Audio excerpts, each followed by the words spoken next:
then? 2 kids. Yeah, we've got 2 kids. So Whoa. we got an 8.5 and our little girl just turned 6 on Thanksgiving. So Aw. On got full Thanksgiving. hands. Yeah, she was born on Thanksgiving, and so 6 years later she did it again. And so that's just gonna be her life now for the rest of Is it time, every 6 years? Every 7? It's I about guess. every 5 or 6. It depends on where the leap year hits, you know? Math. Yeah. I was just going to say that's such an interesting way to like force yourself to now know, because obviously occasionally you think about like where the days skip around and end up back on the same thing, but you will have a regular reminder of how far off you are. Yeah, exactly. Yeah, so it'll her birthday will, I think next year will be before, I don't know. Yeah, I don't know at this point. You know I that haven't it looked was at on this 2023 year. calendar yet, but yeah. That's fun. So Did you have a turkey and a turkey cake? we she wanted cupcakes, so we had cupcakes for that. Oh no, I know this is not something that I tend to do. I'm not a big cake eater or a pie eater myself, and so I end up just like deferring that job to my wife, and she usually picks good stuff for everyone else to eat.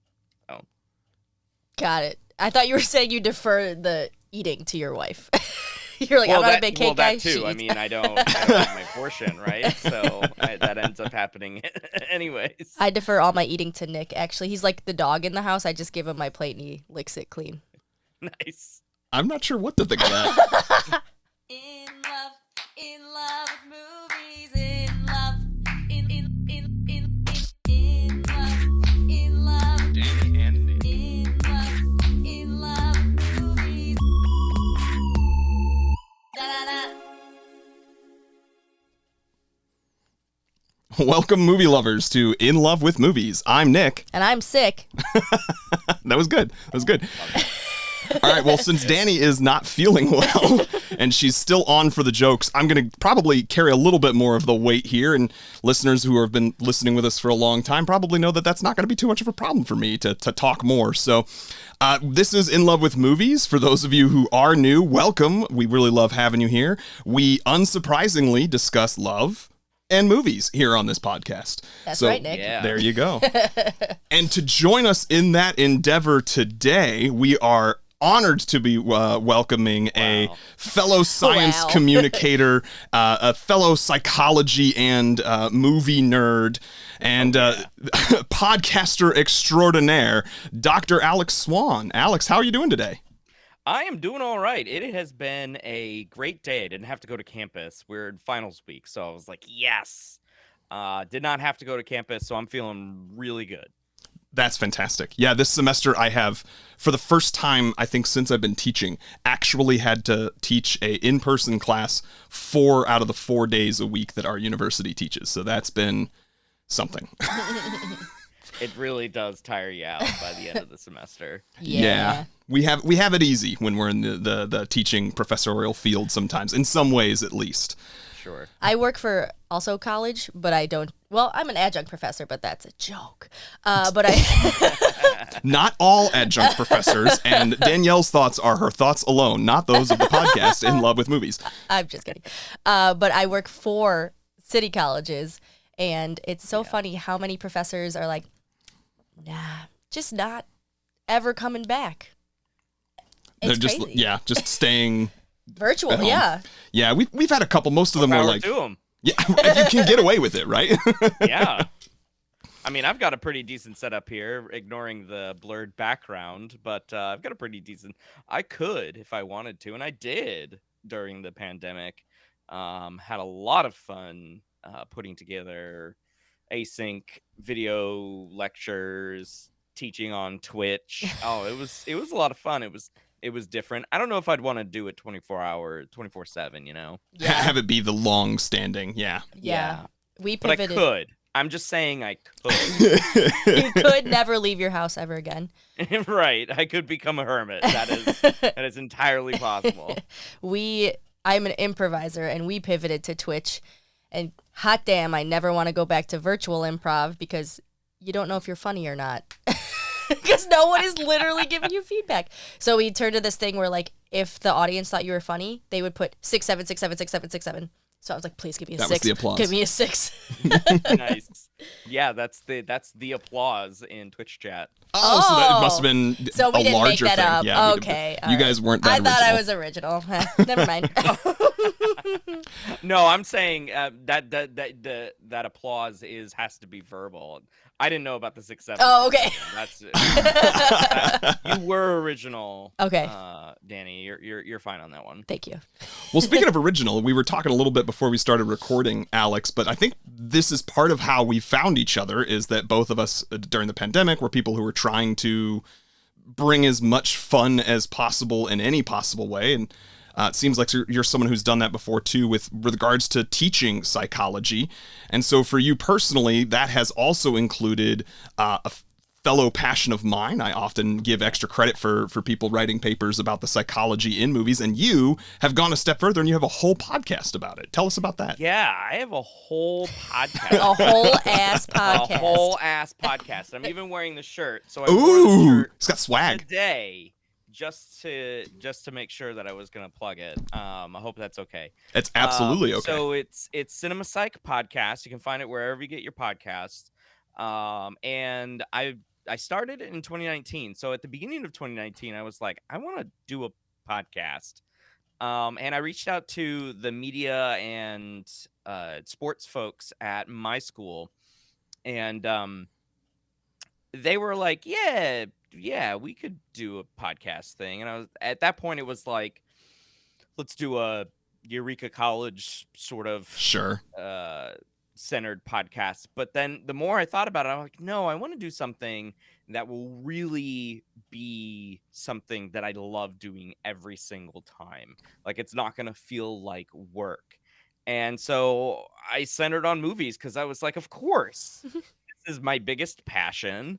I love doing it. I've watched so many movies in the course of my shortish life.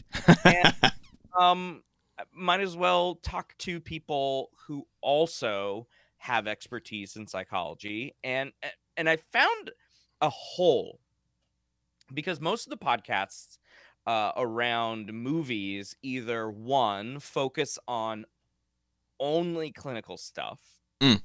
And there's like popcorn psychology and all, and a couple of derivatives of that, of like original show. And I think it's a great show, and they talk about some great things. And I'm not a clinical psychologist, so them being clinical psychologists and sort of diagnosing and talking about treatment and all that kind of stuff is really cool.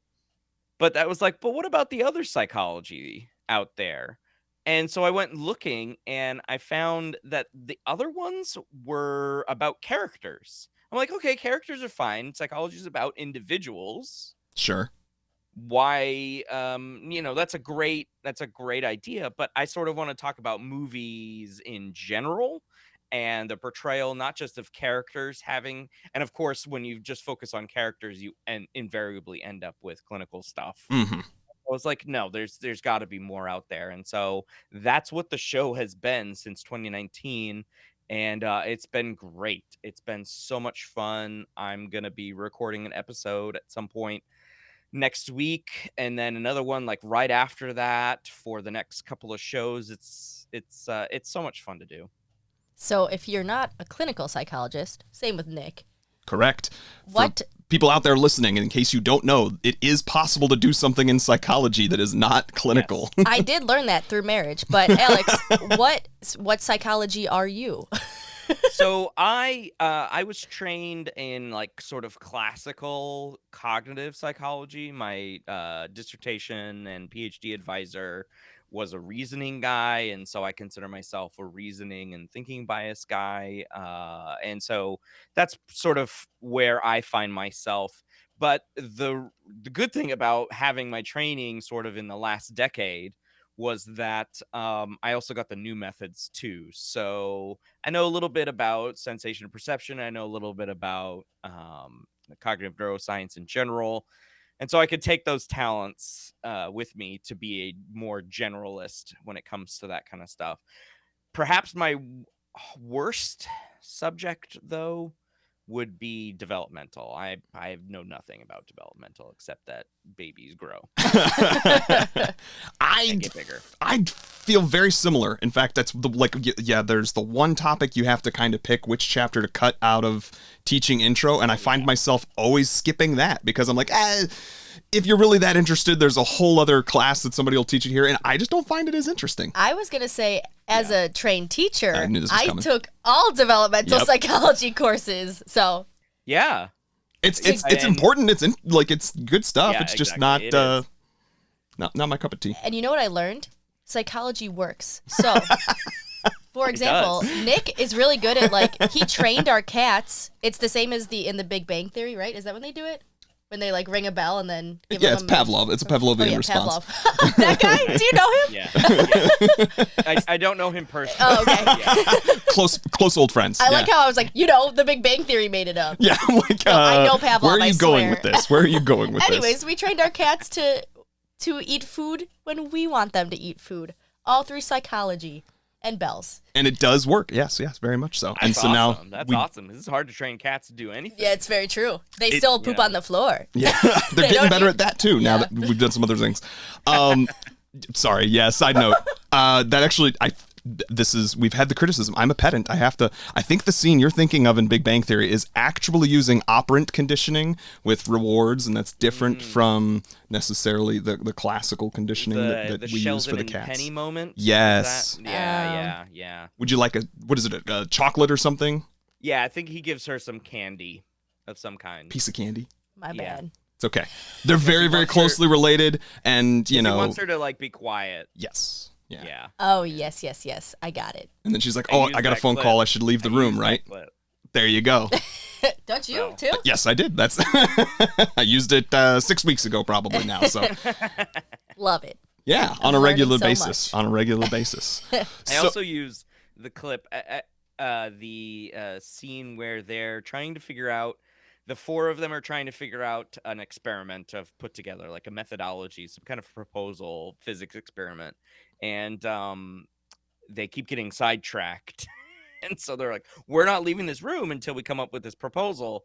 And so they develop a rubber band on the wrist technique, and they get confused about whether or not it's positive punishment or negative reinforcement. Because that's a lot of people get confused about Yes. positive punishment and negative reinforcement. So I thought it was very clever. The rest of the show is problematic for me, but yeah, it has little gems and nuggets there. I am curious to hear more about that. I feel like nerd culture has turned on it over the last decade. So, but Yeah. we could save that for another time. I'm thinking of The Office. That's when he does ring a bell, right? And he gives him a mint. Am I making this up? Yes, no, you That are right. happens. I also use this one. Okay. Jim trains Dwight. Dwight to request an Altoid Mm-hmm. when the Windows XP shutdown sound. Oh, yeah. Yeah. That's good stuff. Good stuff. Anyways, Windows XP. good old days. Well, and just so that you feel better, if that's the one you were thinking about, that is an example of classical rather than operant conditioning. Great. I know what I'm talking about. Okay.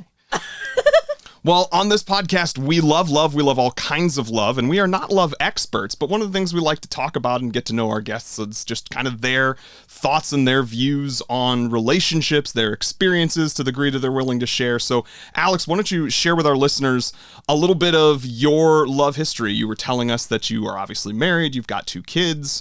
How did that happen? How did that happen? How'd it go?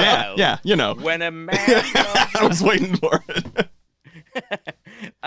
So I think this story, when I first got with my wife, the story was a little embarrassing because of the way culture was around Oh, is it online dating? online. Yeah. So here's the whole story, and I'll start from the beginning, but I'll do a condensed version. So everyone understands my cred here with movies and love. My wife and I actually met on what used to be how you shared stuff on the internet when you liked a lot of things, We met on a Matrix fan forum. Oh my God, Yeah. yes. Sorry, that I did not know this. Please continue. So I saw Reloaded in 2003. It came out in the summertime. And you like it? and, It's your favorite one? It is my no, it is not my favorite. I was one. gonna say. You almost tricked me there. No, the first one is my favorite. But so I saw Reloaded, and I was like, "Dang, these are really deep questions." And then Revolutions came out in like the early November big slot, and so I went and saw that with a couple of friends of mine, and then while I was at school. I was a senior in high school, and I was TAing for this class, which was great because it was an F-off session at the end of the day. We were just in the computer. Me and my fellow TA were just in a computer lab, and I'm like, I'm gonna join this Matrix forum on a lark because I was reading this stuff, and of course, as a high school student, a high school boy, I was like, I'm gonna troll them, and of course. I was completely changed by the conversation. So many people were so nice. And then at the beginning of 2004, I met this one. I started engaging with this one user, and over time and like MSN Messenger, that's a callback. We started chatting, and we started, we saw each other basically every day on the websites. And in 2005, I made the decision, I'm just going to go on a trip. Now, since nobody really knows, my wife is Australian, and at this point, she was in Australia. And I was in Los Angeles. Okay. And I was like, I need to go on a big trip. Like, I have all of this money from working full time. I need to just do something. I need to like have an experience. So I decided to go to Australia because not only did I know my wife, but I knew our mutual friend and then another person. And I was going to split my time between Melbourne and which is in Victoria, the southern part of the state, southeastern part of the state. And then We're go up to familiar with that Queensland. geography only because of what was the name of that hotel show? White Lotus. No, it was like Oh. I can't remember. It was a reality TV show where it's basically gotcha, I see. Airbnb, but it was all through Australia. I was going to Sorry. say Drag Race Down Under, but keep going. I didn't mean to Drag Race interrupt. Down Under, yeah. Yeah. No. So, anyways, my wife's name is Astrid. I think it's just gonna be easier to say Astrid over the course of this story. Podcast. So I go there in the middle of 2005. I meet them. I fall pretty much head over heels for her. The funny thing is that she did the same. The week that I spent in Queensland, we talked on the phone every day. Aw. And that was really hard because I didn't have an Australian phone. So the friend that I was staying with in Queensland had an old cell phone and was like, I'm going to load it up with some minutes for you because that was the time that you had minutes and stuff Sure. to think about. And so we talked on the phone every day. And then she came. I had to fly out of Melbourne, and Astrid came down from the town that she lived in just to see me off. She stayed at our mutual friend's house and then picked me up and took me to the airport the following morning. It was so very sweet. And so we decided to do the long distance thing basically later that month. And this was like time when you had to have calling cards too. To be able to make an international. Yeah. So hard. You had to dial have like a long 20 distance different numbers. Yeah, exactly. And so like when the phone was ringing, you had to pick it up. Otherwise, like minutes were wasted and money was wasted. And then so I went back in 2006, in January 2006, so about 6 months later. And I stayed with her and her family, and we just had the best time. We took a road trip, and she was like, I don't want you to leave. I only had 2 weeks there. She's like, I don't want you to leave. And I'm like, I have to. And she's like, well, I need to figure out a way to come to the United States. So she came out in that, it was supposed to have been April. Wow, it's in pretty quick. 2006. And because Australia is Australia, you don't need a visa for 3 months. Mm. So she stayed with me for 3 months. She actually was allowed to stay in I was living with my grandmother at the time, and she was actually allowed to stay. That's how much my grandmother loved me. Aw. Yeah. She stayed with me. We weren't allowed for- to stay in the same place until like we were married, as far as her family was concerned. So that's right. impressive. This Yeah. was wild, right? And so throughout those 3 months, we had a lot of fun. We did a bunch of stuff, and we had to figure out how she was going to come back because she couldn't just kept coming for 3 months. Right. And so she came on a student visa, and we were able to live together for 2.5 years while she was going to school, and I was going to school, and I was working full time, and then she was able to get a part-time job at the school. Oh. And so we did pretty good, and then we got married in 2010. And so very shortly, in about 2-ish months, we'll be celebrating our 13th wedding anniversary. She's been with me while I've done pretty much all of my higher education. Yeah, and one of my kids was born in 2014, another one was born in 2016, and here we are. And this is actually one of them. Hello. Oh, hello. He's gonna get blurred. This is Ollie. Hi, Ollie. He can't hear you. Headphones. But, yeah. Makes sense. Yeah. You gonna say hi, bud? Hi. Are you going to bed? No. Almost. All right. Well, I'm having a conversation, so if you can go upstairs. Bye, Ollie. Thanks, man. That is adorable.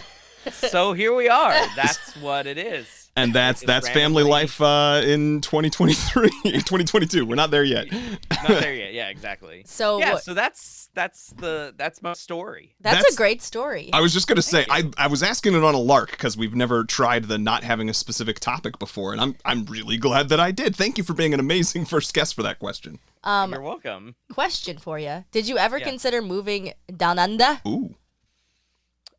We did, but my prospects were a little bit harder than her prospects because I was looking toward graduate school. Mm-hmm.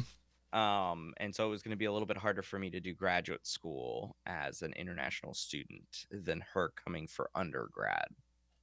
Fair. So I think that's where we ended up in that conversation. That makes sense. Are you in LA Also- right now? Also, like, the US wasn't so gross. Yeah, the good old You know, days. 15 years ago. So, Yeah, people wanted to be here. yeah. Fair. And you live in LA right now? No. We're just down south from you guys. We're in Peoria. What? You're so close. Yeah. That's why I thought you were in LA, and I was like, isn't it only 4 p.m. there? I'm like, why are you telling your kid to go to Why is the bed? kid going to bed? Yeah, it's early bedtime. Yeah.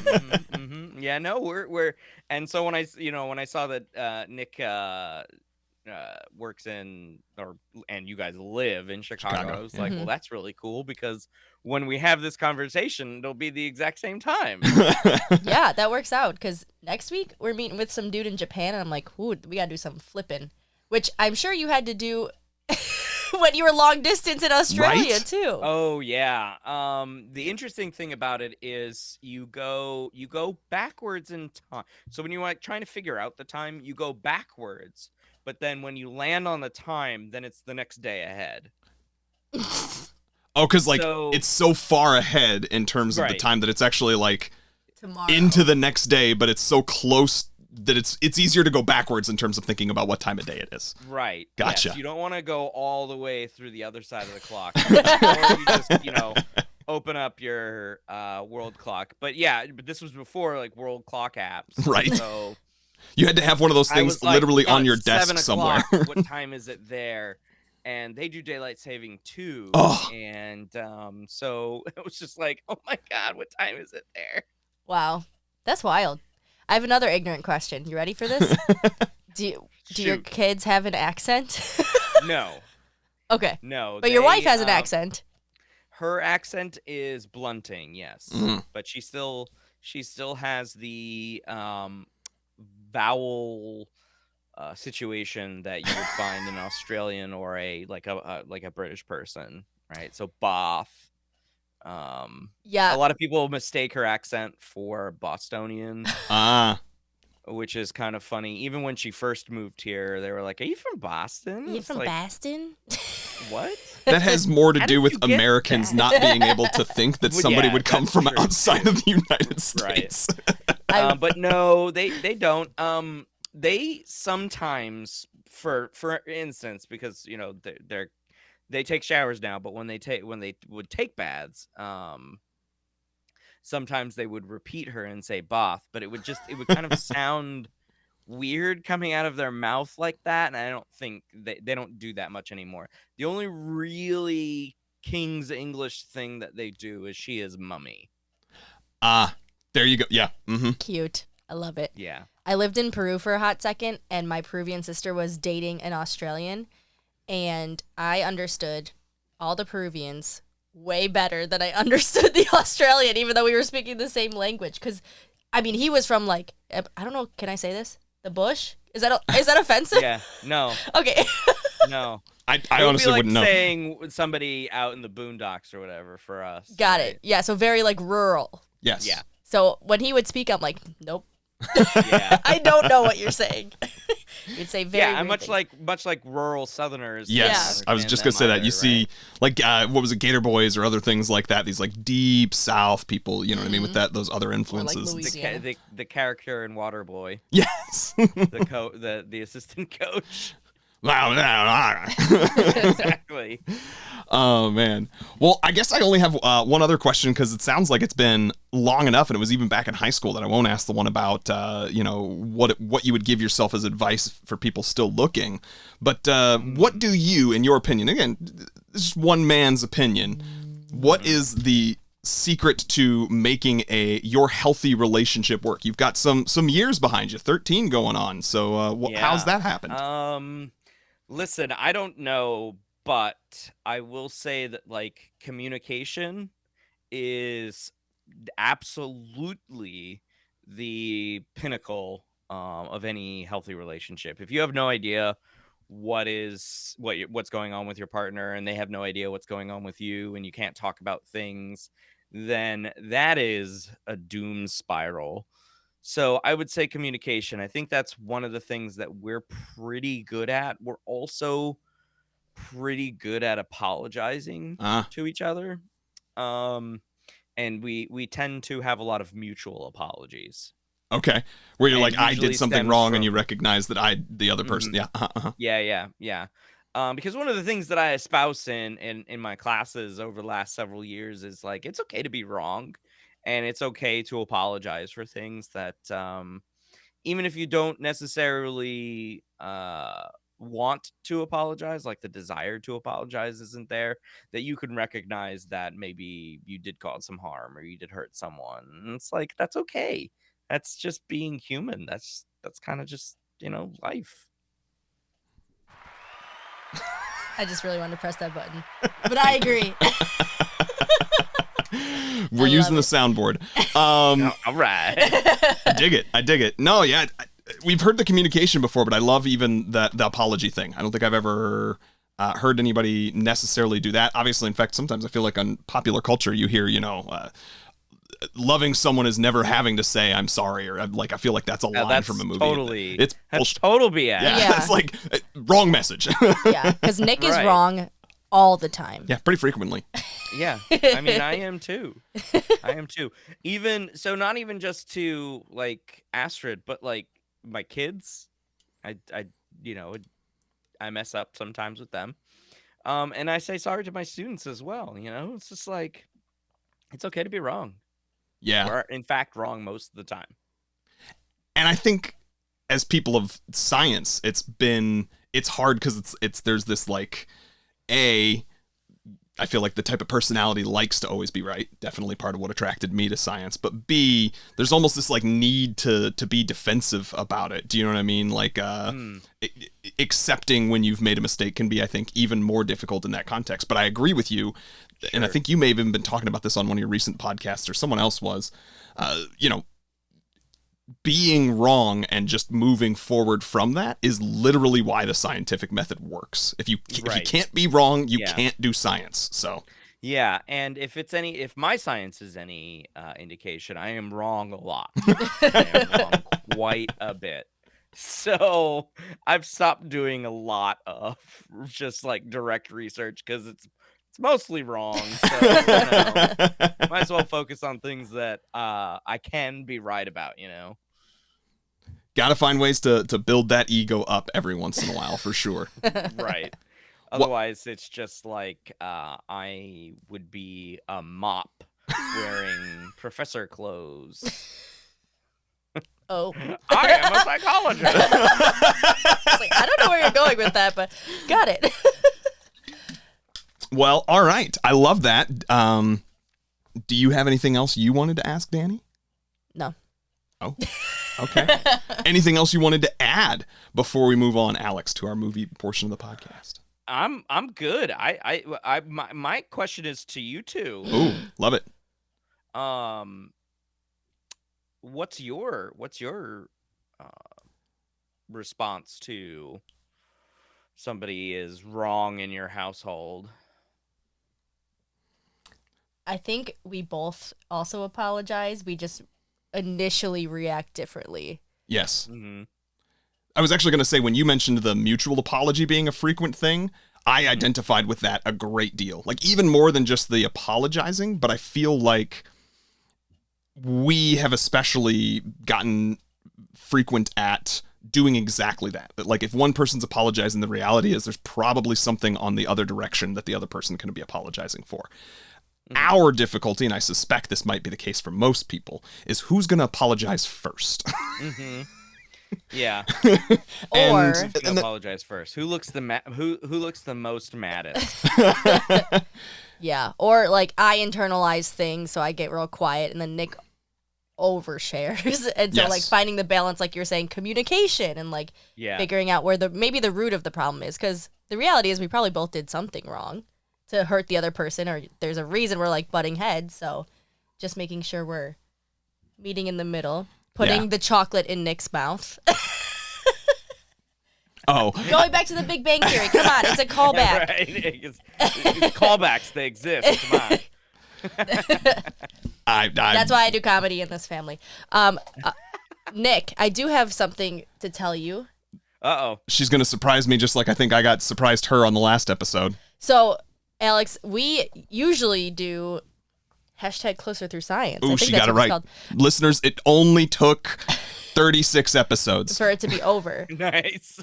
So it's in the Big Bang Theory. It's like that research study where they tell strangers to answer these 32 questions, look each other in the eye for 4 minutes, and then they become closer. Hello, dog.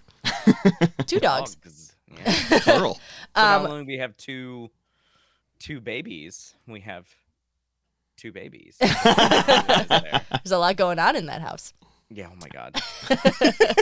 But we ran out of those questions, and they're very deep, and I don't want to ask them again. Some of them are really dark. But Nick was looking for something to put in place of it.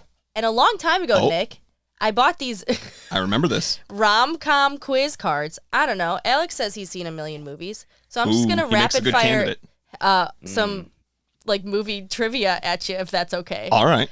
Or both of you, I guess. Ooh, you can buzz in with your name. Buzz in with our name. All right. Okay. Now, fair warning, they're all rom-coms. Yeah. So, All right. Ready? Which 2007 rom-com starring Seth Rogen follows the repercussions? Nick. Alex. Oh, dang. Knocked up. Yeah. I like that you said the Alex. I am the Alex. Answer. Wait. I gotta say my name. I'm I'm normally really bad at the speed part of things, so. Well, you're looking at the questions. I'm not trying to. Okay. In How to Lose a Guy in 10 Days, what magazine does Andy write for? Ooh. Oh, I have no idea. I mean, Alex. I'll say Cosmo. Okay. Do you have a guess, Nick? Vogue. Composure. Okay, Oh, so that's clearly fake some. magazine. Yeah. I should have just said fake magazine. Okay. We probably won't do that again. Those are hard questions. I didn't know. And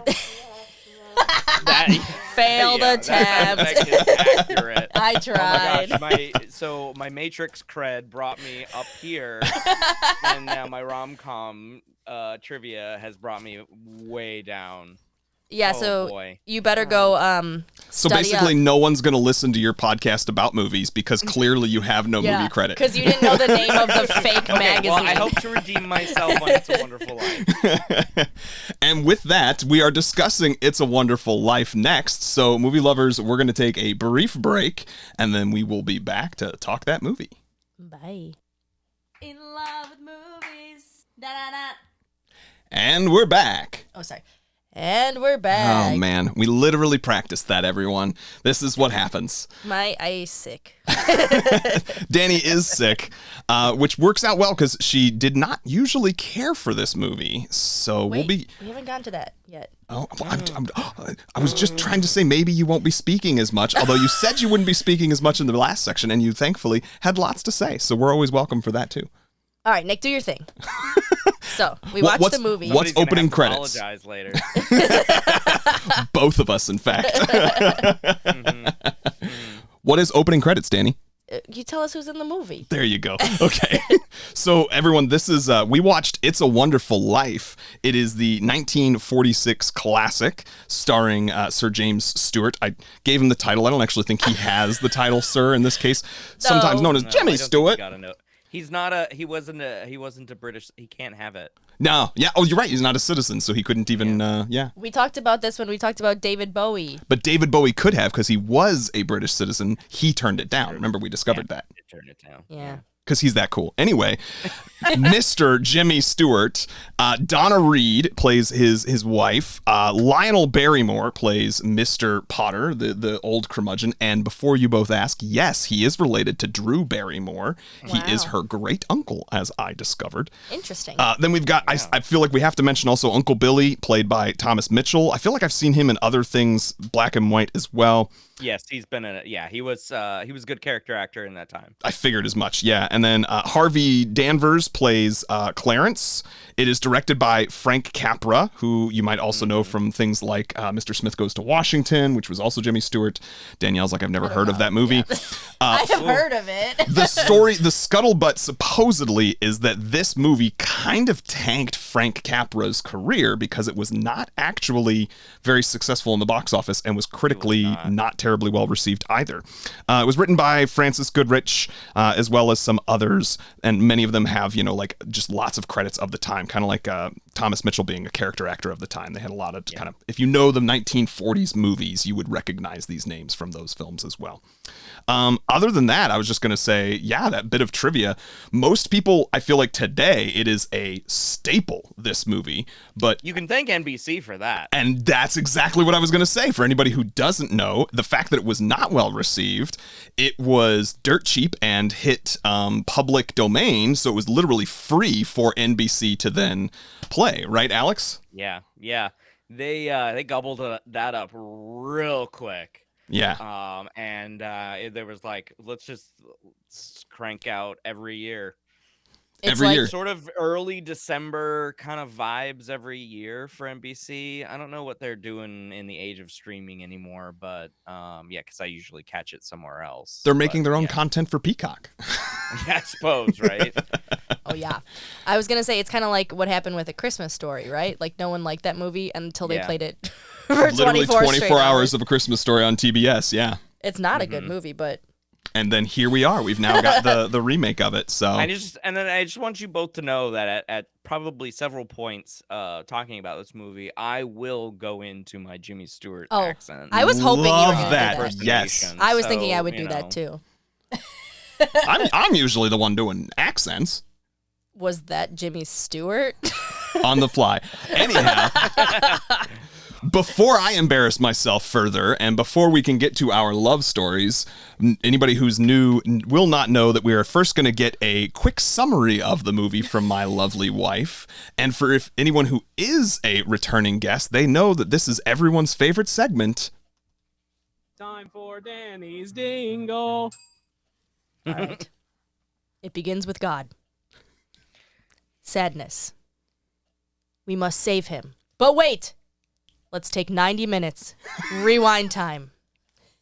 Young kid. His ear! A little hoochie mama.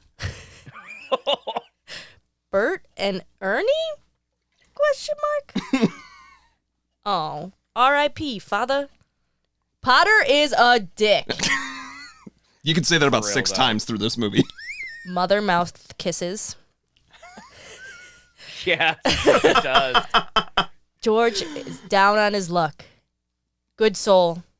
Wants to save his business. But wait! A fallen angel. He needs to get his wings. He jumps in. He was never born. But then he was born. Everyone is happy. Oh, and there's a basket with money. The end. That was good. Yeah, you could say. Yeah, you could say that Mr. Potter was quite the dick. Honestly, the meanest dude.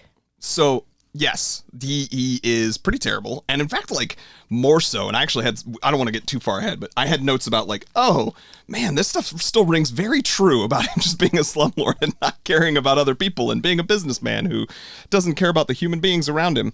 But so before we get too deep into the details of the nitty gritty and our thoughts on things, we do like to give our love stories, just sort of our background of our history with this movie. And if we have anything sort of cute about our exposure to it the first time we remember the movie.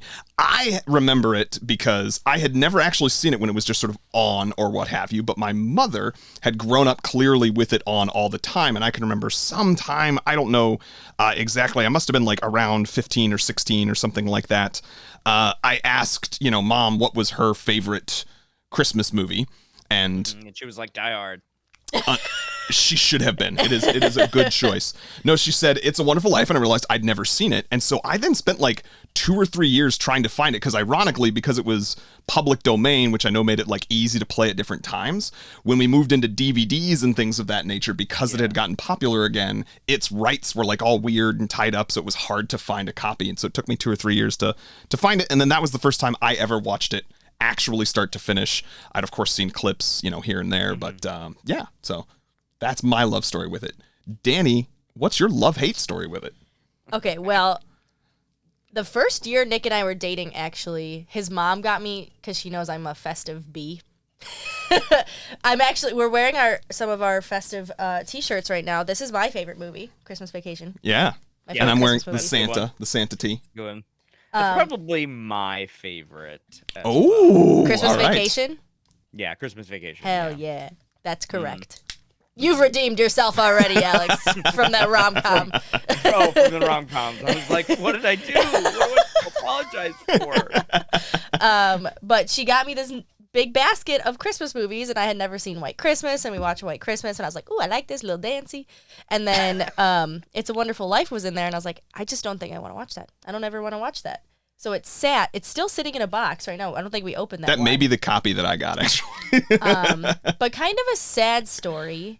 It is. I want to say, I should know this, probably 5 or 6 years ago when I was working my first job in disability studies, one of my students passed away unexpectedly. Like, Oh, no. she was very important to me. She was about to graduate in a week and like had a seizure and died. And I was having a real tough time, and it was in December. And like, I just remember Nick was like, we need to watch a Christmas movie to Trying to cheer her you up, yeah. And he put on It's a Wonderful Life, and I remember hating it. And I think it's just because I was so sad, and the movie kind of it starts with death, someone trying to take their own life. Yeah. And like, it ends with him trying to kill himself. Well, It ends entirely on hope, which was what my foolish brain was thinking. Oh, there's this great heartfelt ending, and it's all about life and, love, and it goes on. I did not think through some of the similarities of like being tied into the community and being really important and being someone who was going to leave a very large gap. Which were all true of this person that Danielle had recently lost. So. Yeah. So Yeah. I had it in my mind that this was a horrible movie. So when you suggested it, I was like, shit. Because I didn't want to watch it again. I thought I hated it. And I'm not supposed to say this at the beginning. We're supposed to save it till the end, but I was wrong. This is a great movie. All right. Well, that's a little bit of a spoiler. We won't give a rating, but I'm glad to hear that you've turned around on Yeah, it. so this was only my second time watching it. Yeah. Okay, second time. So I've it's probably seen it Oh, probably Countless. in the teens, I would say. I'll give it a number, somewhere in the teens. So I first saw this movie in, I want to say, when I was in 5th grade. So this Okay. was around mid 90s. And I had no idea what it was, but for just before Christmas break, we decided, or my class decided, my 5th grade teacher decided that they were going to put it on. Sure. Because again, it was just really that somebody had a VHS of it or whatever. And it was interesting because I recall coming to school late that day. I think, I don't know, I had a dentist appointment or something like that, but I got dropped off late. And so I only caught this was probably the last 2/3 of the movie. So Okay. I didn't have any idea of what preceded, like, the angels. adult, Yeah. like adult, JimmyStewart. yeah, his struggle. That's what I'm trying to. Okay. His like adult struggles, like trying to keep the savings and loan afloat, going to his brother going to war and him staying home, and he wanted to travel and all of that stuff. So I had no backstory for that, and I was like, "Oof, this guy has it rough." and then he's like, I want to jump off this bridge. And I'm like, holy crap, what is happening? I'm in 5th grade. Yeah, right. I'm in 5th grade. And I can't believe they showed this to a group of 10-year-olds. But apparently, different standards in the 90s. But I really liked the ending. I liked the fantasy part of it, right? I didn't realize that it was more of a spiritual, religious thing. I was at a Catholic school, so maybe that's why they decided to show it, because it's like, see, kids, God is real. He's got your back. Yeah, he will send down a guardian angel and he will get those wings. And God is Southern. I don't know how that happened, but we both took it. It makes a lot of sense. And so I was like, well, this is an interesting movie. I should try to watch the beginning of this. Okay. And so the following Christmas, I ended up watching the whole thing on NBC. I was like, ooh, when's it going to be on? Because that was in the days where you had to watch something, otherwise you missed it, right? You probably had a TV guide that you were looking ahead for it on, yeah. Yeah, exactly. And so I watched it, and I was like, the rest of it makes so much more sense. Sure. I mean, this guy has gone through so much, like, as a kid, being deaf in one ear, preventing his boss from accidentally murdering someone. A child. Like, yeah. Oh my gosh. So there was a lot, and so it was a yearly thing for me. There's been a few years where I've skipped it because I haven't felt very festive. And we were gonna watch it last night, but I was like, yeah, the movie's kind of dour, and I didn't feel like being in a dour mood it is a long movie. Being in a dour mood for 2.5 hours, yeah, or whatever it is. So I was like, but I've seen it enough to where I can just like speak on it, rattle sure. it off. Yeah. But so that's my love story with it. Have your Been around children? my life for a long time. They have not watched it. Okay.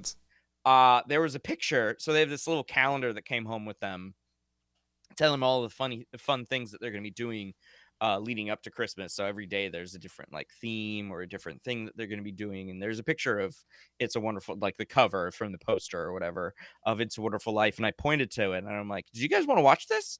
And my daughter was like, ew, no, I hate black and white. I knew it. I was going to say black and white. Is the worst. All right. We've got a badass over here. So I don't know. Soon, I don't know if 10 years old. I saw it when I was 10 years old, but I don't know if a 10-year-old would really sort of get the nuance Sure. of many of the things that the characters go through, not just the main characters, but, you know, all of them. And really, for me, it settles on the way that Mr. Potter treats everyone in that movie. Mm. Because I don't think you get a really good sense of who he is as a person and what that really means for life unless you're older and you can sort of appreciate that and like, yeah, that isn't what you should be doing to people. That's not how you should be talking to people. You shouldn't steal that money. Yeah. All sorts of things, right?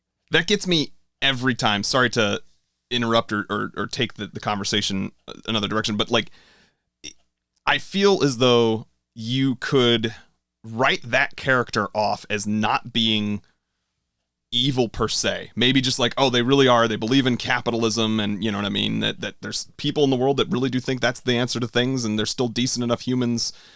But the moment he, Alex is making a face at that statement even, but the moment like he knowingly steals that money and like not only did he not need it, like he could have had multiple opportunities to just like, you know, give that money back or be like, oh, you should, and use it as a chance to be like a lesson or, you know, still do his snide shit where he looks down on them and says like, you know, oh, it's so terrible. But no, instead he's just like, yeah, I'm going to keep this money because it's the one way I'm going to take these people out and I've never been able to yet. And it's like, whoa. I equate Lionel Barrymore's portrayal to how Danny DeVito did Penguin. Yes.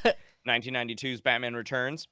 And, you know, so I usually, because he kind of has a high pitched voice. So it's like, you know, George Bailey, Billy Bailey, here's your money, Billy, you know?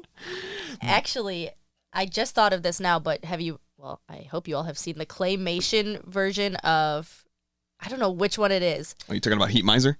No, not Heat Miser. There's a miser in a wheelchair, and it's one of those like decorated wheelchairs, and he like wants to own all the toys and steal all the toys. It's in, I think it's The Year Without a Santa Claus or something like that. One of those ones. And I wonder which one came first because they're almost the exact same character. I'm sorry, I'm trying to take care of our cat. Hold on. I think they attempted to humanize Potter by putting him in a wheelchair, but he's clearly an evil man through and through. You know, working in disability services, I've told people this a lot of times. You can have a disability and still be an asshole. Yeah, 100%. That's called equality. Yeah, exactly. Yeah, disability is just one other characteristic. It's really not that different from like your color of hair. You could be a blonde asshole. You could be a brunette asshole. Like, yeah. Also, I just kept thinking, how the hell old is Potter? Because he old. Lasts forever. Yes. Oh, yeah, I know. We're talking like, you know, mid 1940s, right? Dude would be on his deathbed. Right? He would be dying. Same with his boss when he was younger. That guy is decrepit when he's like 13. Well, and then he lasts through the whole movie. I'm like, this guy's so old.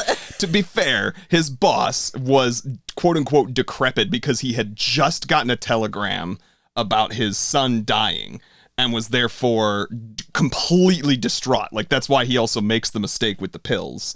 So, well, you know, I got that part. Decrepit. Yeah. But I will also say, like, this goes along with even JimmyStewart. We made comments about, like, there's not a lot done in this era, at least by modern standards, to kind of make them look like the ages. Like, there wasn't a bunch of makeup. Like, he's just clearly JimmyStewart, like 18 the first time he's trying to go travel, and it's like the same JimmyStewart as at the very end when he's 45 years old. And it's like, this is clearly a 40-year-old man playing an 18-year-old. Did everybody think this was okay?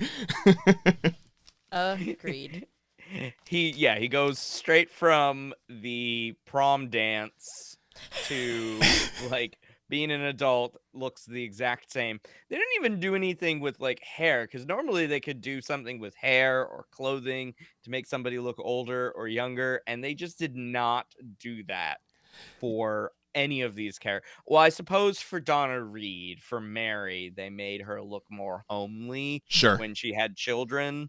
But yeah, they didn't really do much for No, they put George there. glasses on her when she became old maid or whatever. Old maid. Yeah, there you go. Old maid. She's an old maid. And it's like, that's the worst thing that could have happened. It's so funny because there's like that throwaway line when she says it earlier. He's like, well, what would you have done if, if I hadn't met you or I hadn't come back? I can't remember how he words it, but it's them courting each other. And she goes, I probably would have ended up an old maid or something like that. And that's obviously the foreshadowing, but it just seems like a joke, a throwaway line. And yet when they then have it happen actually for her, it's then instead played for like a horror element. It is the worst thing ever. I guffawed at that part. She's an entire monster. She was probably like 27 too. So I like to go chronologically because that's how I have my notes. But I do want to say this beginning, you can tell they were like, we have a piece of paper with holes in it and some light behind it. And we're going to film that for 20 minutes. That opening conversation is quite long, don't you think? Where all the prayers come up and they're like, hey, Robert, call Clarence. Robert? Joseph. Joseph. Is that Joseph? Joseph? Which Joseph? Joseph. The dad? Jesus' dad? Dad, I think, right? It could be. I feel like those were just a bunch of generic biblical names. Yeah, it's kind of like in 30 Rock, every time the Hayseed character, thank you, Kenneth. He's always being like, I wasn't done with him, Jacob, or like, Jacob, no, you can't take him. And he like turns out to later be sort of an angel character, ? Anyway, so I feel like it was just another generic biblical name. But there was a really good line where they were like, is he sick? That's where Clarence asks. Worse, discouraged. And I felt that. Yeah. Yeah, truly. Mm-hmm. That opening is really kind of heartbreaking where everyone's like, you hear it in their prayers that they're desperate for George. And like, I honestly didn't remember the movie. I think I blacked it out. So I was like, what's happening with George? I will say, I think I forgot it too, that it opens with everyone else's prayers for him. Yeah, I didn't because I've seen it so many times, but it is a great Frank Capra thing to start a movie with sort of the third act sort of already in progress. Sure. And so you get a sense of, okay, where this is going. So it sets the stage and it's like, okay, Clarence is going to be sent down. And so that's the moment that Clarence is on the bridge, right? So you were right, Danny, when you said then you go back in time 90 minutes. And then you just sort of cycle through. And that's because the viewer needs to know, why are all these people praying for George? Mm-hmm. And I took a note. I was curious if it was going to be real time because one of them says you're going to spend the next hour because they were like an hour from now is when you're going to go down. He's like, oh, I better go change. And he says, no, you're going to spend the next hour getting to know this guy. And then that's when they do the flashback. It was 1 hour and 37 minutes from that moment to when he's at the bar. So depending upon when you want to play that, but yeah. You had it right, 90 minutes. About an hour. Sure-ish. Although I was thinking back on his storyline, and I'm like, what could you cut? And they do such a beautiful job of setting up who George really is through all of his stories. I'm like, I'm not sure if you could cut.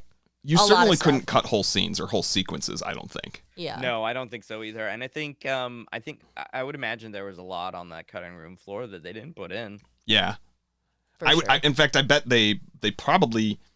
the one thing I thought to myself that I feel like I always forget, and this is jumping way ahead, and I know you'll hate that, but there's this almost obligatory shoe-in about World War II and what everyone is doing, and it's sort of this brief montage, and it was like, I'm glad that they didn't make the movie all about that, but I feel like because it was a movie coming out in 1940, whatever, like you couldn't not have, it'd be like having something in the year 2002 and like having it take place in 2002 real world and not have any mention of 9/11. Like it would just be silly to do. So yeah, but makes sense. I will give one brief shout out so that you can then move forward from there. But I want to go a step behind the old outdated graphics.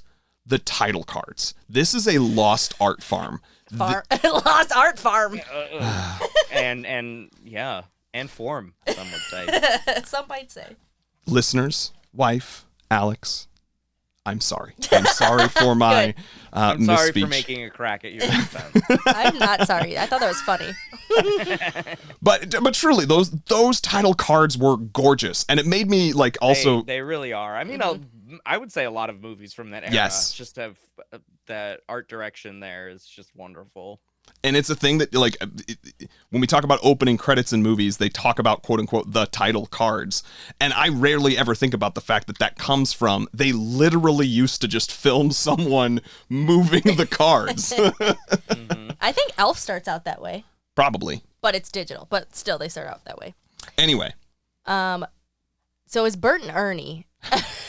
Yeah, who's what are your thoughts? Bert and Ernie? Oh, so you've seen this more than us, but you haven't caught this before, Alex. I can't remember which one is which, but one's the taxi driver and one's the policeman. Cop is Bert. Cop is Bert. I don't know if that's Bert and Ernie. If they became from this movie. I mean... if Jim Henson named Bert and Ernie on Sesame Street after these two guys? Yeah. Well, that would be interesting. I have no idea. Just a thought.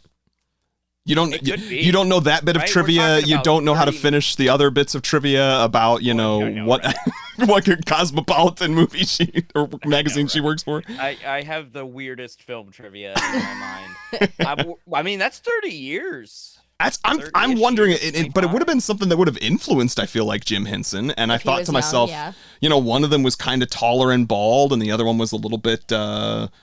shorter and kind of had a tuffle of hair. I don't know. I'm going to look it up and we'll let you know, listeners. Okay.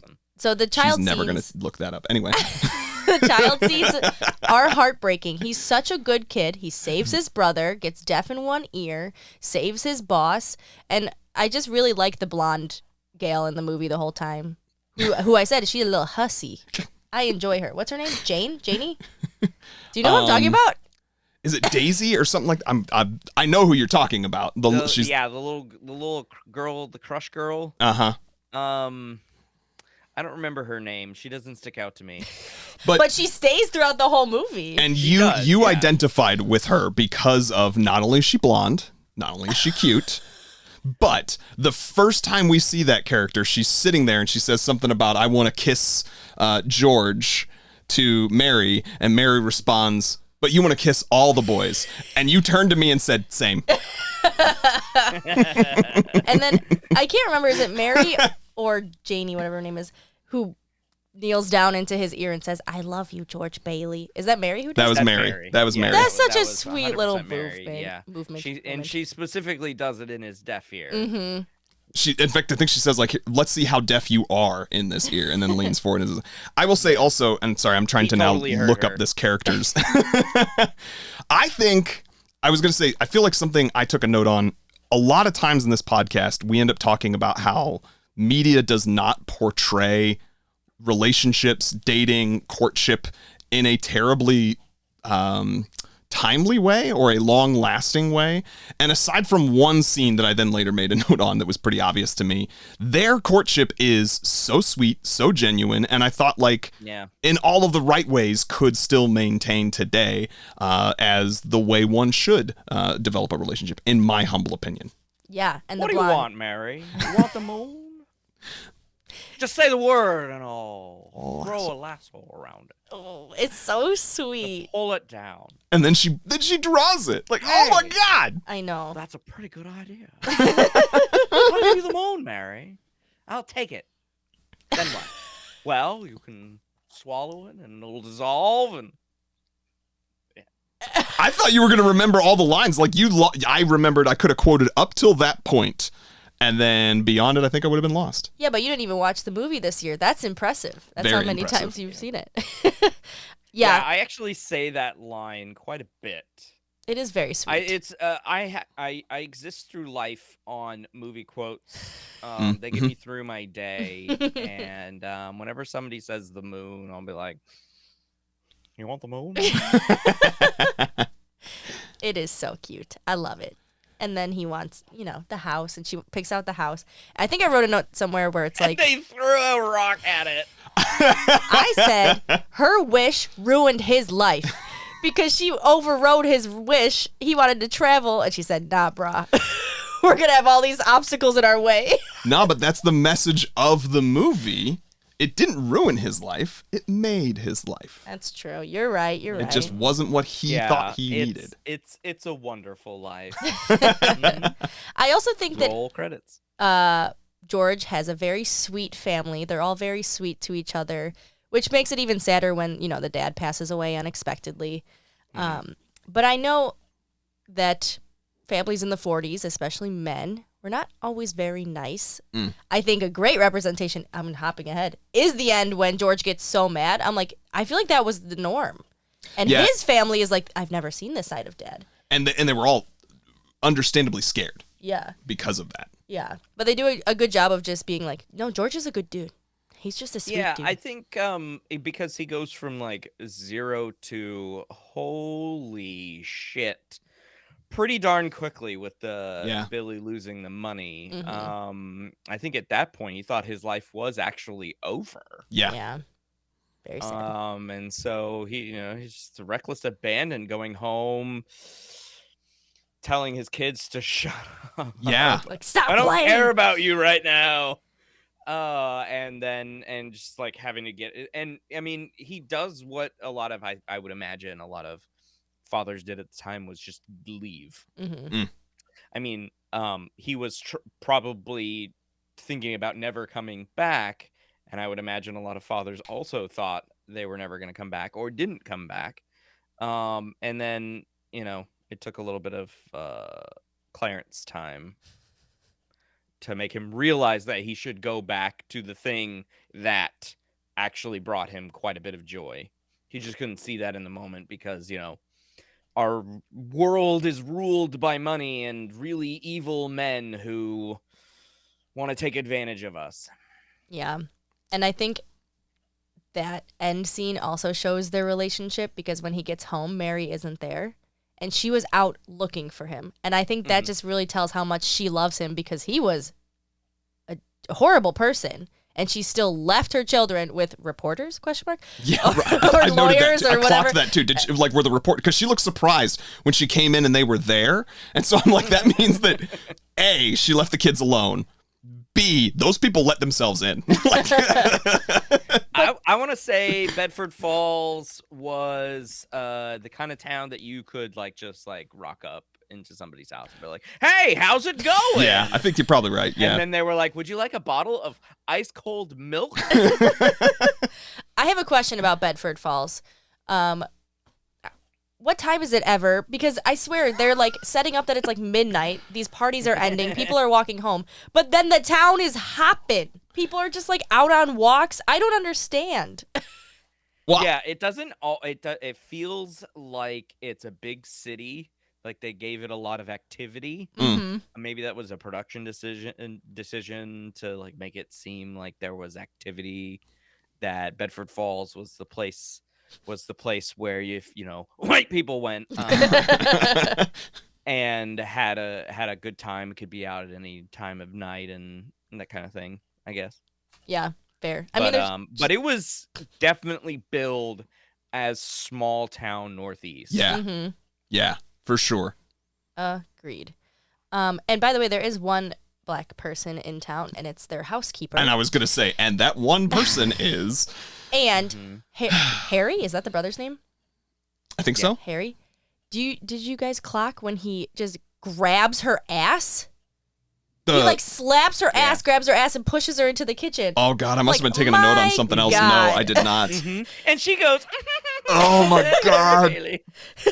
There are some things that don't hold up. I was just going to say, there may be some relationship aspects there that have stood the test of time, but as usual, there's always something in a movie. That's horrific. 1946.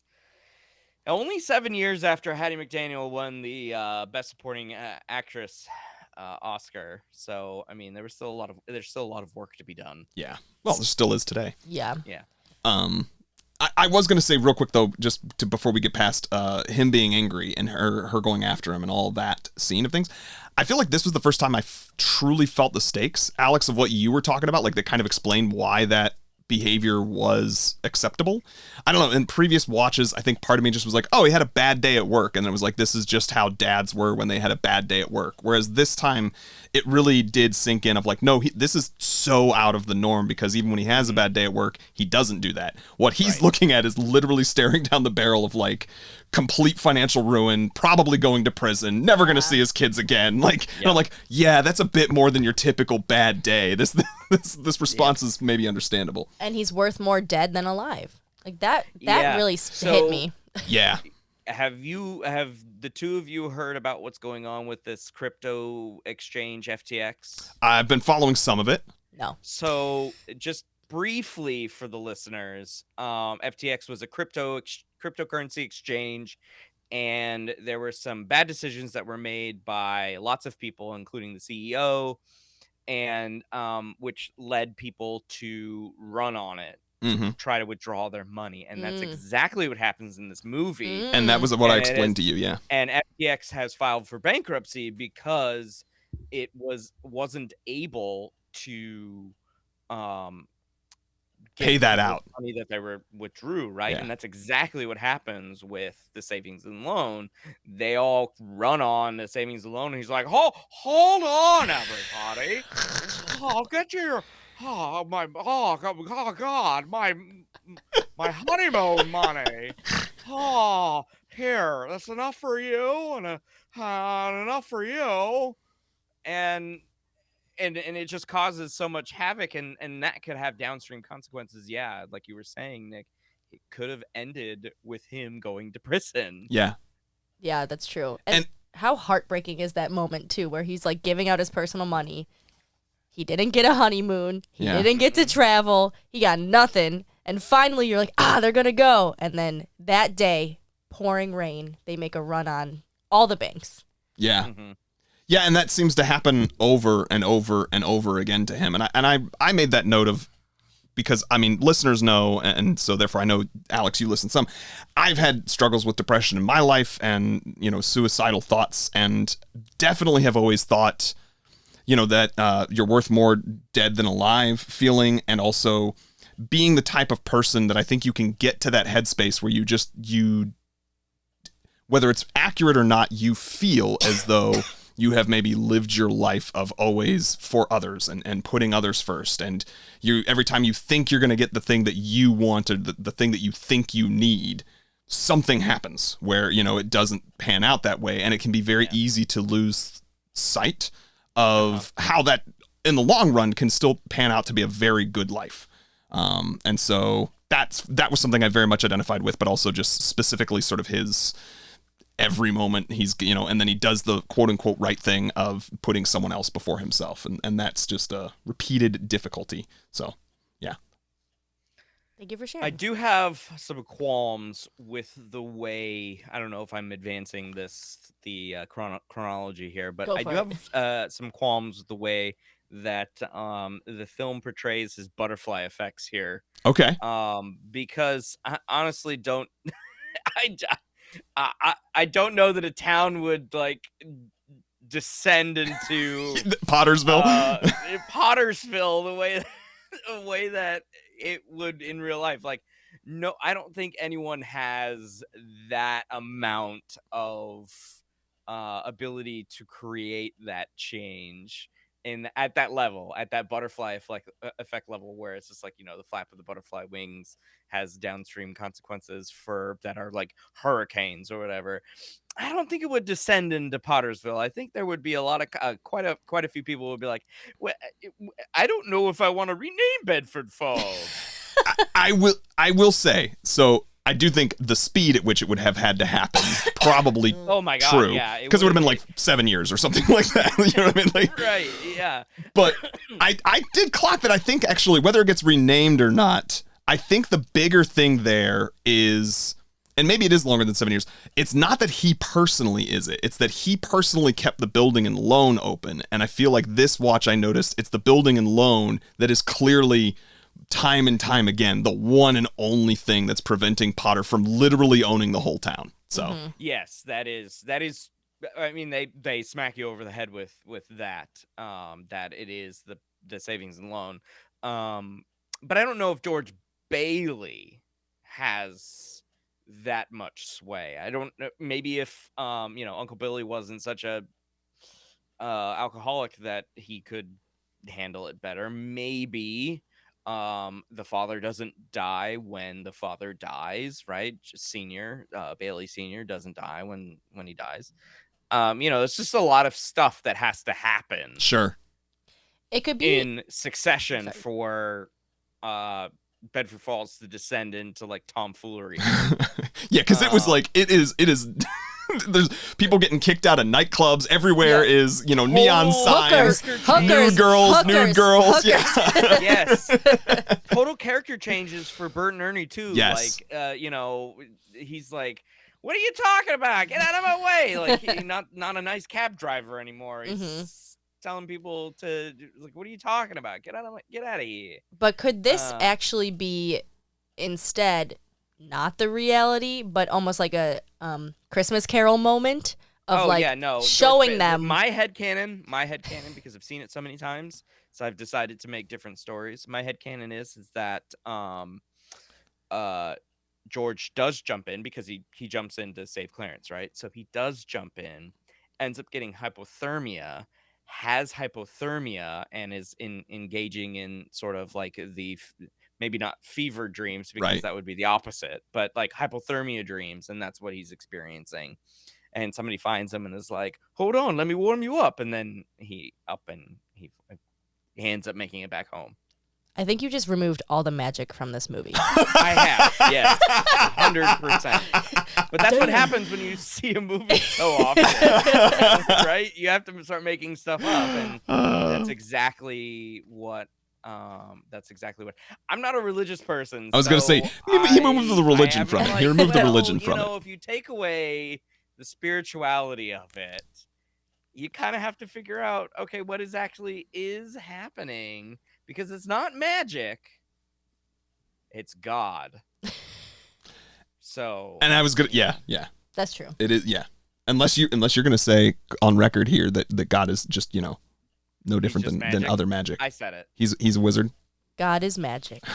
God is a wizard. Yes. I mean, why else would we think that God is a white-haired, long-bearded man that hangs out in space? Actually, God is a woman, so okay. A long-haired woman with a beard who hangs out in space. A hippie. Even better. I have a couple of points I just want to say out loud, because this story actually ages pretty well, because I kept thinking, Trump, but yeah, and his savings and loans. But a couple of things don't age. Grabbing your housekeeper's ass. JimmyStewart kisses his mother. Sorry, George kisses his mother on the mouth. Not once, but twice, and the second time was very passionate. He lingered a little bit. It made me uncomfortable. Looked deep in her eye and basically licked his mother. And that woman, the actress, was probably 30 years his senior in real life. Yeah. Rough. A crow and a squirrel? Like, those are wild pets. Well, he clearly had a bunch of others, too, when they do show Uncle Billy's house. Yeah, I mean, he's a like wild man. Surrounded by them. It's very interesting. I wrote a note here. Now you know why he just like drops the money and is like complete scatterbrain. Yeah. Which is sad, because he did it to like rub in Potter's face that he's proud of his nephew. So that was sad. I wrote a note. I am so confused, but turned on? ? What was that from? I think when George goes over to Mary's house and she's like, "Are you gonna come in?" And then they just like are on the phone, drop the phone, and then make out. I just didn't know how that happened. That was the... yeah. And then they get married after that. Literally the next scene is them married. That was the one scene where I was like, okay, this doesn't quite age as well. Because that scene divulges into him just like shaking her by the shoulders and like screaming in her face. And then that's when they have a passionate kiss and then fall in love. And I was like, ooh, don't love the physical abuse vibes that are happening here. Like, she would have punched him in the face, I think, if that were real life. Yeah. Or like the smack in the face. Like, you don't shake people. Yeah, like who does that? Shake people? How is Clarence going to do anything for you if you go around shaking people? But then Next again, thing you're going to do is you're going to stick a stick into Mr. Potter's wheelchair. See what happens when he tries to wheel himself out of there. That I actually would have been okay with. But again, I wrote, but turned on. So it worked for me, I guess. Don't shake me. Okay. A house was Noted. worth $5,000. That was, damn. Yeah, man. They were making $45 a week. That stuff is wild. Yeah, I ran some money on that actually when he was I like did some numbers. Where did it go? It was I know it was 10 times. Inflation? Yeah, well no, I didn't do the inflation. That would have just made me so sad. But when he said he made $45 a week, I figured out that he made that meant he made like $2,000 a year is what it was. So when he was saying, I'll pay you $20,000 a year because that for us we're like 20, that's the this is going to break your head. Like he was going from 2,000 to 20,000. Well, his so life it'd be the same insurance- as multiplying your current income by 10. Like whatever that number is, that's what you Yeah. need to be thinking about. Yeah. Which would make me consider my all of my morals too. If someone said, I'm just going to multiply your current salary by 10, will you do this job that you will have to sell your soul for? I'd at least have to think about it. Fair. I love that moment though when he goes to shake his hand and that's what wakes him out of that stupor. And it just it looks slimy and he Yeah. looks at his hand, he's disgusted by it. That was a great moment. Yeah. There's a pool in the floor. That blew my mind. Oh yeah, when the gym. So my school, Eureka College, in where we currently have our TV and radio studios, which was sort of converted from what used to be the theater, although it is technically still the theater now too. There used to be a swimming pool in that floor. What? That's so cool. Yeah, it was an indoor gymnasium with a swimming pool under a floor that went like that. And so when I learned that after like a year or so working there, I was like, wait, what? You telling me that it was just like It's a Wonderful Life? Bedford Fall High? That blew my mind, honestly. And then I wrote, bring back dance contest. However, to do a Charleston for that long, that's why people were so skinny back in the day. That's a lot of cardio. Oh my God, yeah. Yeah. I did have... They do still, they do dance, they do like... It's not like a dance till you thing that just drop. happens at your school though. I mean, I don't think it happens sock at school anymore, but yeah, you can sign up for if you really, really want to do dance till you drop. They do still do them. Mm-hmm. and then I had one question. Alex, shut up. You're going to get me signed up for something. Good cardio. Dance till you drop, yeah. Doing the Charleston. Yeah. So in an early on scene, right after his dad dies, he has a black band around his suit. Did you all notice that? Like on his sleeve, he has a black band. Uh-huh. I think that indicates that you're a pallbearer. I was assuming it had something to do with the morning. Yeah. I think that's what that means. It's Well, interesting. I think it's still a practice done today. That was right as he was coming from the funeral, correct? Oh, I don't know. It was that business meeting where they're like, well, we have to determine who's taking over. Yeah. Then I'm not sure. Well, they did say that was 3 days later. or 3 something. months later Oh, or 3 something months later. because Potter says it's been 3 months. So maybe it is. I remember clocking it and I remember not knowing if it was a fashion thing on both sleeves or if it was he was wearing a black thing. I do know that that's been a practice of I am in mourning kind of thing. You know what I mean? That you would then do that well past being a pallbearer. But Yeah. Okay, yeah. was that everything for you? And then if they redid this movie, which I don't think they should, and unfortunately this wouldn't work either, but Clarence would be the best played by R.I.P. Leslie Jordan. Didn't he give you Leslie Jordan vibes? Do you know who Leslie Jordan is? Yeah. Yeah. That would be really Yeah. fun. That was just my thoughts. No, I agree with that. I could totally see that. Well, One of the if I may add, I was just one about to say, thing. what else do you have? So Oh, okay. Perfect. So one of the things that brought this movie back for me after, a period of excuse me, after a period of sort of in the bin, so to speak, was the Killers song "Boots," which samples the movie. Are either of you familiar with this song? I think so. No, I don't think so. So the Killers, you're familiar with the band Killers, I hope. Yes. Yeah. So the Killers, since like 2007 or something like that.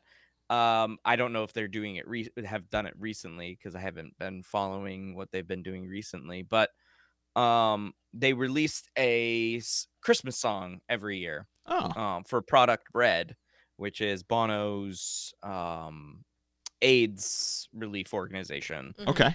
And so they would release one, and I think in like 2012 or somewhere around there, they released Boots, and Boots is a really good song in my opinion, and it samples his praying scene in the bar. Okay. Dear Heavenly Father, if you can hear me,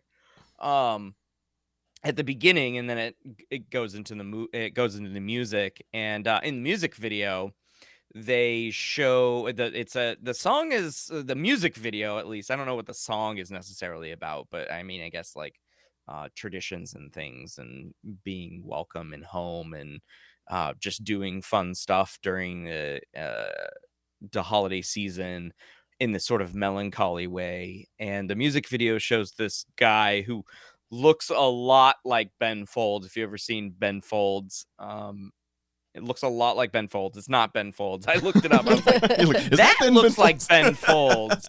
And so I looked it up, and it is not. But who is a down on his luck dad, and he's sort of homeless, I guess, and he's trying to get enough money to get his kids who live with the mother a Christmas present. And so that's the music video, but it starts off with George in the bar at the beginning on a television screen inside the house. So it's just sort of like diegetic in a sense. And then the music starts playing. I just the song is really good. I definitely suggest a listen. The song is really good. That scene is probably for religious people, but even for spiritual people who may not necessarily believe in Christianity or something like that, that him praying in the middle of a bar down to his last rope, down to his last thread of existence, whether or not he should or should not do anything, and him reaching out. And of course, that's the catalyst for Clarence, of course, that we've all felt sort of that kind of despair, maybe not in various shades of intensity to actually go through with it, right? But sort of feeling, I don't know what my next step is. I don't know what I'm doing. I don't know what's happening next. And sort of like, universe, give me a sign kind of thing. It sort of brought the movie back for me. And, other than it'll be watched at some point before Christmas this year. But that's what sort of brought it back for me over the last few years, was that song. And I like, and the Killers have made enough Christmas songs to last, an album. So they have like a couple of albums. So they're like, you can keep playing that song over and over again. And it is catchy. If you listen to it after we talk here, you let me know how catchy it is, because it is a really catchy song. I mean, I'll definitely be looking it up after this. I wonder if I've heard it but turned it off because I'm like, nope, sad. She does it do is this a thing. Very melancholy, but I mean, the lyrics offer the same kind of hope that the movie offers, right? So the last line of the chorus is, I stomp my boots before I go back in. And that's like, I've got my boots on. We've just been playing in the snow. I'll stomp my boots before I head back inside. It's really good. But yes, the music is very melancholy. Cute. We'll listen. I think Nick is writing. I'm writing it down. And nice. Nice. Any other final thoughts just on this movie in general? Don't show it to 10-year-old kids. But no. I respectfully think I will show it to my kids sooner, by the way. That's fair. That's fair. I was just joking. But I do want to show it to my kids, but they have no interest in Fair enough. black and white. Yeah, you tried. You say you were going to show it to them, but actually then you also shared the story of you offered, and they said, no, thank you. There's a color version. There is a remastered version. We have it downstairs. Oh. Yeah. It's colored version? Yeah, the same thing they did with White Christmas. They have one in color. And Miracle on I'll have to 34th find that Street. one then. Yep. Okay, so Miracle on 34th Street is on the list for them, but we're probably gonna watch the Matilda actress one, Mara Wilson or whatever her name was. We're probably gonna watch that one first since that was made in the 90s. But yeah, I do know that they did colorize the original, quote unquote. But you were saying about Wonderful Life. But as far as It's a Wonderful Life goes, I think it's a great story on how much we don't realize we impact the people around us. And as you were saying earlier, Nick, people who are deep in depression and having suicidal ideation and not really understanding that, for better or for worse, I mean, I'm not trying to get anybody's head here, but not understanding that they are valued far more than they realize. Yeah. I always like to say to people who may need to hear it is that you are somebody's reason to smile. And that, I think, helps put it into a little perspective. I have not thought about harming myself in that way. But somebody shared that with me about 15 years ago. You are somebody's reason to smile. And it has stuck with me because as much as I get stuck in my head, my anxiety constantly keeps me in my head. As much as I get stuck in my head and think that everything that I do is kind of crappy and lame and not worth it and dumb and silly and all sorts of negative and or disparaging adjectives, at least I can think to myself that, at least Astrid's there.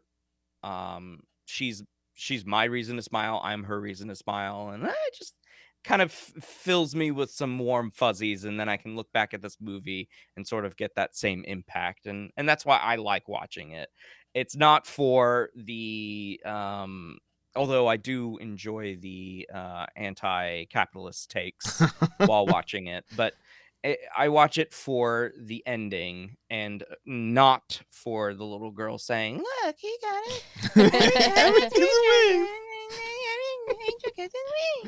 I hate that line with a fiery passion. And not just for what it means, but for the way that the little girl says it. But I mean, regardless of that one, I do like the end where the whole town's like, "Yo, dog, we love you." Yeah. Of course we would help out. Yeah. You gave us your money back in the day. Did you think we were going to forget? You thought we were going to forget. We'll talk about that later. But right now, we're going to help you out. Yeah. And it does say, which I think is an interesting way to end it as well, when he reads the book inscription, "No man is a failure who has friends." Mm-hmm. Which is an interesting way to say the same thing you just said, which is like, you're somebody's reason to smile. Mm-hmm. I love it. Yeah. Yeah. I mean, I definitely identify, and not to pile on too much, but since we kept it somber for a while there before Alex was successfully brought us back out of it, there was a person in high school that I knew who did claim their life, and I will remember going to a sort of ceremony about them where people were encouraged to share their thoughts, type them onto a screen. And I did share there, and I've shared with others that that person before they took their life had been my reason to smile, had been someone who pulled me out of depression in a way that I never really shared with them. And that is something that has been a lifelong lesson too, that I think is the same thing we're talking about, of like, you don't know the impacts you are having on people's lives. And I promise you, no matter how much you think you don't matter, no matter how much insignificant you feel in the given moment, believe me, as Alex said, we've all been there, whether or not you have the darker thoughts or not. Everybody has felt that. And despite having everyone had that thought, everyone has also still made an impact that they just don't even see. Your life has ripples that's, you don't even have the ability to take note of. So, anywho, I say we end there. Yeah, I like that. But going back to our last month's Christmas movie has that moment, and it was not as well executed. You did not have as much of a reason, but it was the same general idea of the community comes to support someone, and that always gets me in the feels in a good way, because it's always that idea of hope. Yeah, so if you want to watch the brand new Lindsay Lohan Christmas movie, it has the same ending as It's a Wonderful Life. Spoiler alert. Spoiler alert, that movie will, steals from a lot pass. of Christmas movies. You don't need to watch it. It's fine.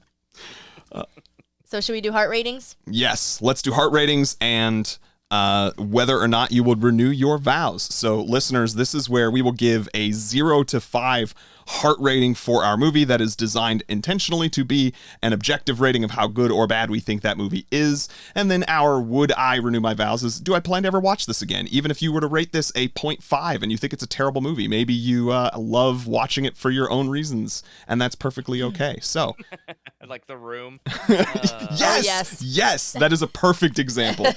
I will absolutely watch that movie again. Anyway, I'm gonna go ahead. I was on the fence, and I think I'm gonna go with a 4.5 out of 5. Definitely was never gonna give it perfect, but our conversation knocked it up about 2.5 for me. Whoa. Or 0.25, I not was 2.5. like 2.5. 0.25. Yeah. Would you renew your vows? Definitely would renew my vows. I'm so elated.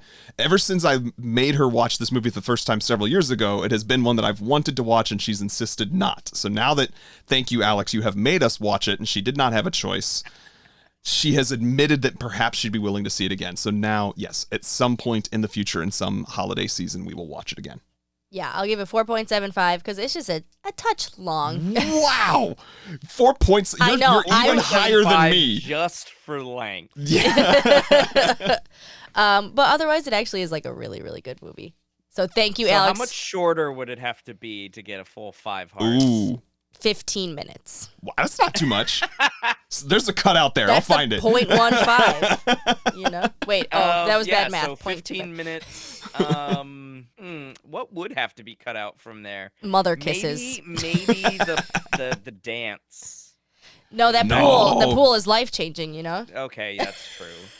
You need the context of why she ends up naked in the bush and why he's walking her home at yes, night yes, and they're yes. dressed in that's someone true. else's We need the clothes. moon. Yeah. You could have shortened yeah. that, though. You could shorten that You sequence could for sure. shorten that. You could get rid of the whole moon thing because lassoing the moon. How dare you, sir? Whatever. How dare you? I'm just kidding. Would I renew my vows? Yeah, for sure. But I'm also going to be wrapping presents or, be a little busy. Yeah, not just it's sitting one of those in ones the. that after you watch it, you can sort of put it on and just do whatever with. I mean, literally heard a story on NPR last week where Hallmark Okay. and Lifetime are cranking out these movies Mm-hmm. for that exact purpose. That they know that people are not actually watching them. They're just kind of have them on the Yep. background. They're a They're sort of formula. on in the You like the background. Yep, and Christmassy they are aspect. a formula, Yep. and they crank them out. Yep. And Netflix They're is doing even it now, filming- too. Oh my god, they like film them in the middle of a hot friggin' Yeah. summer in Canada, and trying to make like fake snow and stuff, and it's just like they know people will just have it on in the background. Yeah. And 80% of them include Candace Cameron Bure, whatever her name is. Puree, yeah. Puree. I always say it Bure. rhymes with puree.